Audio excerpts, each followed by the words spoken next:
A really, really warm welcome from myself, Victoria Smith-Collins, for this to this session. It's a very quick, energising lunchtime session.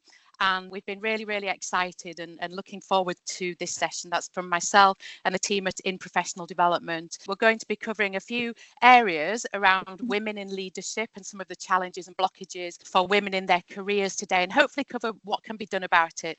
We will see where we reach within about 22 minutes. I'm absolutely delighted to say a huge welcome to Francke OBE. Anne is the Chief Executive of the Chartered Management Institute, and Anne is joining us today. And the Chartered Management Institute is the professional body for managers and leaders. Anne started her career actually at Procter & Gamble and has held senior executive positions at Mars, Boots, Yelm and BSI. She's a regular columnist for The Times on management and leadership. In 2020, she was awarded an OBE for services to workplace equality.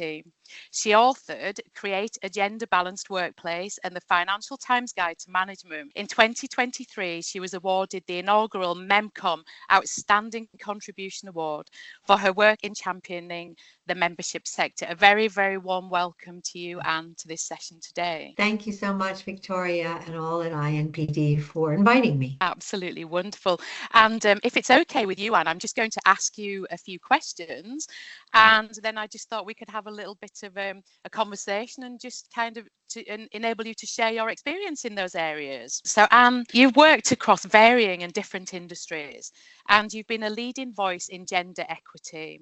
But what first ignited your passion for championing women in leadership specifically? It's a great question. So I've been around a long time, and earlier in my career, in my formative management and leadership years, I really noticed that when I was treated well and had a really good line manager who coached me, who supported me, then I did well. I enabled others to work flexibly. I was allowed to work flexibly. Many of the things that still work today and gave me confidence. But as I got more senior, C-suite level, I noticed there were a lot fewer people that looked like me around. And I noticed that there was a cultural change in terms of how people were treated, in terms of how I was treated. And those two experiences earlier in my career and then latterly as a senior leader in the C-suite juxtaposed made me realize that actually it wasn't me necessarily that was at fault or doing things wrong, because I was the same person. It was the fact that there wasn't anybody around the leadership table that looked like me, i.e. I was the only woman. And it was that experience that led me to think, okay, if I'm in a position to do something about this, as I am at CMI, I really do need to do something about it, because unfortunately it's still a problem. Yeah. And I think that, and I don't know if you agree, that we're kind of moving and we're making progress, maybe slowly, in the right direction, but we still have challenges today, don't we? You know, we still see enduring pay gaps, women kind of falling off in terms of their career, kind of falling out of that and maybe not coming back or struggling with it, lack of progression opportunities. And we still see statistically, don't we, that as we get more senior within organizations, that there's more of a kind of a misbalance kind of with gender and gender parity. But what do you think organizations are kind of still getting wrong, and why do we have this what we call a say-do gap, where maybe we kind of talk but we don't, organizations don't always necessarily walk the talk? The first thing to recognize, and this is something that many folks think that has been resolved, is that we still have a problem. And in fact, we do still have a problem. Yes, the gender pay gap decreased from 13.1% in April 2024 to 12.8% in April 2025. Well, you don't need to be a mathematician to know that if that's the amount of decrease you're getting every year, it's going to take a long time to eliminate it, right? Yeah. And then when you look at why that is, it's still kind of the same old. And these are, these are the reasons, but they're also the solutions. Firstly, there are still far too few women at the top.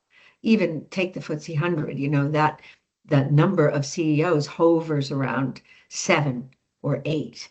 That's too low, right? And every time somebody moves on or steps back, it has a big blow in terms of the number of women represented at Britain's top companies and the top jobs. That remains an issue. Now, what we need to address are really three things. This is getting at that say-do gap. The first is the recruitment and retention strategy. It's fine if you recruit 50% female at the bottom of your organization, but if you don't develop them and promote them in equal measure to their male counterparts, based on merit, of course, then that gap will widen in the more senior levels of your organization. So I tell everybody, measure the quartile progress. And this is actually part of gender pay gap reporting, because I guarantee you're going to see a glass pyramid type shape. And as an organization, the simplest thing you can do is unbend that glass pyramid, right? Make it a square. And that's what's going to address that. In order to do that, you have to regularly monitor and report your data. You have to have the right promotion strategies in place, promote on the basis of merit, not perception, make sure the criteria are objective and transparent. Don't only promote those people who come to you and demand to be promoted, because women may be less likely to do that. And make sure when you have those plans that you communicate those action plans to employees and make them aware of them and hold them to account in terms of those processes that you put in place to try and take your pyramid and turn it into more of a square. Wow, that's really powerful. Thank you. Thank you so much for that. In terms of the kind of this concept of imposter phenomenon, I was reading some research recently, which was kind of showing that, there are other reasons for kind of a lack of progress of women at more kind of senior, particularly board level and C-suite levels within organizations. But some of this is also kind of attributable partly to this imposter phenomenon, or imposter syndrome, I think maybe controversially called recently. But it's kind of all about, as women, how we kind of, there's a disconnect between our actual skills and capabilities and abilities and then our perceptions of that. And this misconnect or disconnect kind of creates this feeling where we feel like we're not quite good enough, or that we're a bit of a fake, or that we shouldn't be in that boardroom and that kind of thing. But in your experience, how do you actually see this? Do you see this manifesting in organizations? And what can actually help women to overcome that? It'd be really interesting to kind of get your thoughts around this. Imposter syndrome is a thing. I've heard that phrase used many times, more often by women than by men, as you've indicated. And it's important that we realize that there are a lot of social and cultural norms that contribute to it. Starting out, the girls in school are told they've done a good job when they know the answer, when they raise their hand, when they behave well. Boys in school are praised for when they, show strength or get up after they've been knocked down on the sports field. So from a very early age, girls are taught that, perfection and compliance is good. Boys are taught that, picking yourself up after a failure, dusting yourself off and getting back on the horse, as it were, that's good. You're brave. So we have to recognize that those social norms are at play. The second thing, as you've mentioned, of course, the lack of representation at the top of organizations, but there is also, women are often subject to a double-edged sword. For example, if you are confident, and there's evidence that backs this, then likely a confident woman in a senior role is going to be referred to as abrasive or aggressive. This is a proven stat that those words are used in female performance reviews. In male performance reviews, those very same characteristics are called assertiveness, or knows his own mind, or confidence.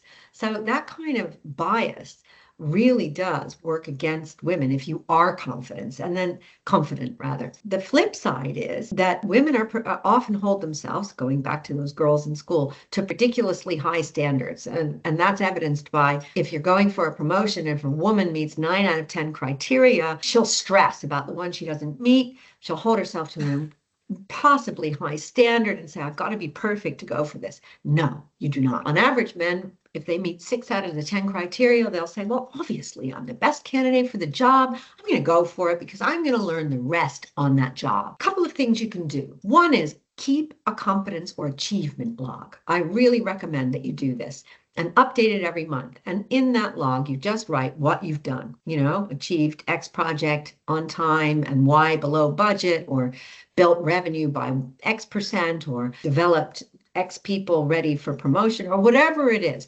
Write it down, keep it up to date.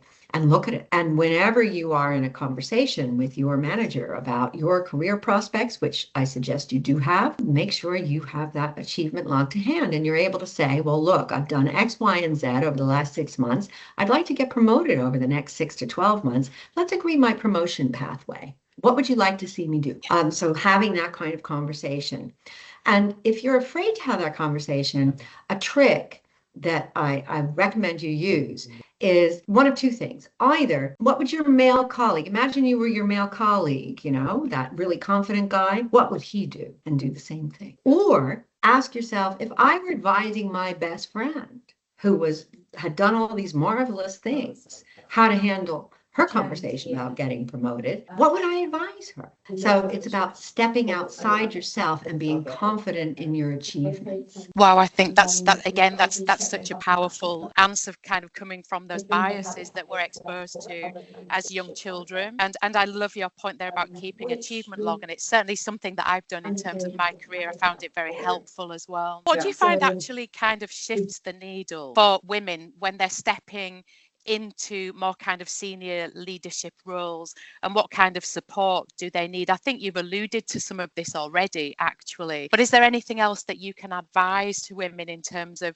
kind of when they're doing this and what kind of support that we need as we're kind of growing in our leadership journey? Yes, I think, and this applies to men as well as women, and it's showed up in CMI's research on multiple occasions. Organizations that train their line managers are much more likely to have employees of all persuasions, men, women, all races and ages and ethnic and religious backgrounds, sexuality, disability. The more you train your managers and leaders, the more included and the better sense of belonging your employees are going to feel. We know this. It's actually even more important to have competent line managers training and working with employees than it is, for example, to have very high profile diversity initiatives or culture initiatives, because your line manager is the single most important influence of your well-being at work. And we would be very well advised to remember that. Train your line managers. And if you are a line manager, train yourself. And one of the things that's great at overcoming imposter syndrome and helping you to demonstrate your competence as a line manager is becoming a chartered manager. Now, of course, you would expect me to say that because I'm the chief executive of CMI and we award chartered manager. But what I want to say is we have hard evidence to back this up. We know chartered managers increase their self-awareness, they increase their self-confidence, they are proven to be better managers of their teams, more likely to get promoted, and they contribute better than non-chartered colleagues to their organizational outcomes. So I think that training point is very important, and really that's my number one piece of advice. Be a good line manager and make sure you train your line managers. I think that's such an important point, isn't it? I read some research recently that said something like 70% of people who kind of leave their organizations leave because of an ineffective or a poor relationship with their line manager. And I think when you look at the statistics around what percentage of people actually trained still today in management and leadership, there is a very high percentage who are not trained. We get promoted because we can do the job technically, but are not necessarily trained in management and leadership. And a very high percentage of organizations still don't actually invest in it. And I think that's quite shocking, Anne, isn't it? It is. And that stat we say all the time at CMI, which you've referred to there, Victoria, is that a staggering 8 out of 10 people promoted into managerial roles in the UK get no training in management and leadership. As you exactly say, Victoria, they're promoted on the basis of their functional or technical expertise because they're great accountants or salespeople or IT people. But that doesn't make you a great line manager. And we say great line managers are built, not born, right? You have to train these things like any other competency or skill. These are behaviors you need to practice, you need to learn, you need to gain confidence in, and this will help everyone, not just women, but everyone. And it'll help organizations be more successful too. So it makes perfect business sense. It absolutely does, doesn't it? And your point there about even if our organization isn't investing it, we can still do do that for ourselves. I think that's such a powerful point, isn't it? And in terms of that support, specifically kind of for women in leadership positions, do you think that there's anything that the people around us, and maybe not just the men around us, because it might be people who are more kind of senior than us in the organisation, that they can really be doing to accelerate the kind of more gender equality or gender parity within our workplace? Yes, absolutely, Victoria. And obviously the senior people are in charge of putting in some of those programs I mentioned before about making sure you're measuring your quartile data, making sure that you are reviewing your promotional practices, making sure they're fair and proportionate and objective, and that you're seeing your talent that you're recruiting in the entry-level jobs progress and get promoted throughout the organization. So making sure that's fair, transparent, and balanced is something that all senior leaders can do. But in addition, what you can also do is be a sponsor. So when you have a talented individual, and preferably somebody that doesn't look like you, then give them stretch assignments. Give them that opportunity to shine. Take an interest in them. Take an interest in their work. Ask them what they're doing. Ask if they would maybe share a little bit more about that interesting project with you and perhaps with some of your colleagues. Give them a stretch assignment. It really isn't always, people say, oh, young people have such ridiculous demands. Many times they don't. What they want is career development. They want to be noticed, they want to be encouraged, and they want to be given opportunity. And as a senior leader, you have an obligation, I believe, to do that. So reach out to somebody, hopefully a talented young woman in your organization, invite them for a coffee and find out more about their world, what they're doing, and how you might be able to expand and develop them. As you're speaking, I feel so excited to hope to see more of that in organisations. And just a couple of very quick final questions. I know we're coming to the end of our time together, Anne. When we're thinking about this kind of strategically, and we're thinking, how do we kind of start to fill that say-do gap that still does exist in organisations? Is there anything quickly that you can advise that organisations can do in terms of their strategy that really kind of focuses on gender inclusivity kind of practically? Many of the things, I'm going to sound like a broken record here, which is know your own data. Take a look at how many women you're hiring in the bottom roles in the organization,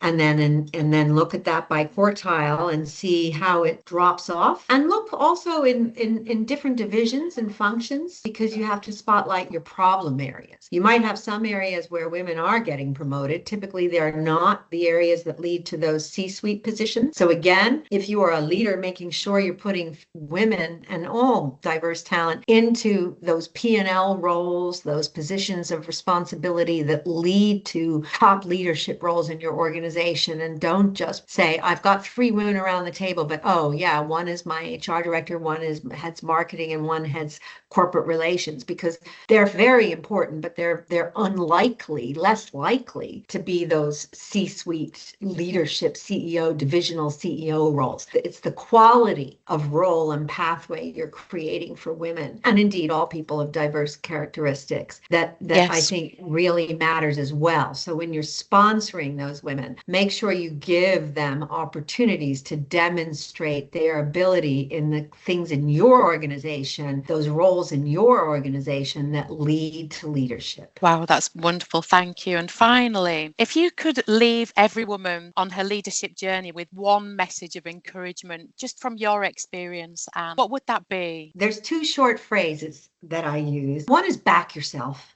Okay. Again, going back to that imposter syndrome, we are socially conditioned, culturally conditioned, maybe not to do that as much as we could and should. Don't be afraid to back yourself. And, if you go back to that achievement log, or stepping out and pretending you're advising a friend, or that you're somebody else with that more confident persona, those are tools that help you do that. And the second thing, and this is another thing that women sometimes do, and I used to do myself, and I used to say this to myself, sometimes we get too caught up in our own heads. My motto there is don't stew. I love Okay? that. All right? Get out there and do it. Don't think about doing it. Yeah. Wow, that really resonates with me because I think I spend time stewing. So that's really, really powerful advice. Thank you. And thank you so much, Anne, for your time today and for sharing your experience with us today. And I hope that as an audience, this is just something energizing and stimulating in terms of getting you thinking. I love your points there about keeping a log, keeping that kind of journal, believing ourselves, but training is absolutely critical. Here in professional development, we do have our Women in Leadership program, which is a really, really stimulating program, and it leads to a Chartered Management Institute certificate at level 7. And of course, like what Anne was talking about, that then would give you the opportunity to work on your leadership journey in terms of movement towards becoming a chartered manager as well. So it's all really wonderful stuff. We're hoping to run another session within the next few months. So thank you so much for joining us today. And please keep an eye out because we know we will be doing another session in this area and we will be going into a lot more detail. So thank you so much, everybody, for your time today. Hope that you're feeling energized. I certainly am. Have an absolutely wonderful day and have a fantastic festive season ahead. Thank you so much. Thank you. Take care. Thank you.